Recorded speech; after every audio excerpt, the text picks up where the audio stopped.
අනුවාද මධ්‍යම රාත්‍රියේ සිට ක්‍රියාත්මක වන පරිදි ඉන්ධන මිල සංශෝධනය කිරීමට ලංකා කනිෂ්ඨ නීතිගත සංස්ථාව තීරණය කර තිබෙනවා.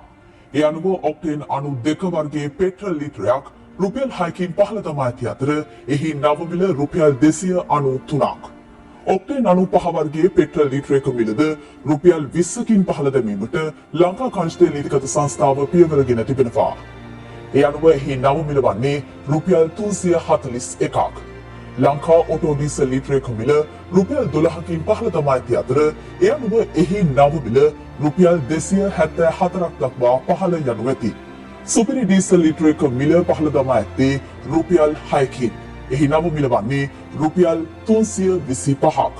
භූමි තෙල් ලීටරයක මිලද රුපියල් 5කින් පහළ දමා ඇති අතර එහි නව මිල රුපියල් 178ක් ලෙස දැක්වෙනවා.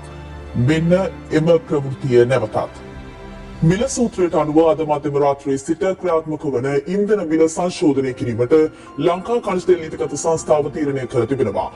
ඒ අනුව ඔක්ටේන් 92 වර්ගයේ පෙට්‍රල් ලීටරයක් රුපියල් 6කින් පහළ දමා ඇති අතර එහි නව මිල රුපියල් 293ක්.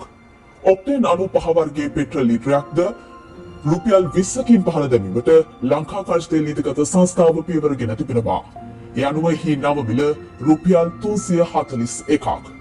ලංකා ඔටෝ ඩීසල් ලීටරයක මිල රුපියල් 12කින් පහළ දමා ඇති අතර ඒ අනුව එහි නව මිල රුපියල් 274ක් දක්වා පහළ යනු ඇති. සුපිරි ඩීසල් ලීටරයක මිලද පහළ දමා ඇත්තේ රුපියල් 6කින්. එහි නව මිල වන්නේ රුපියල් 325ක්.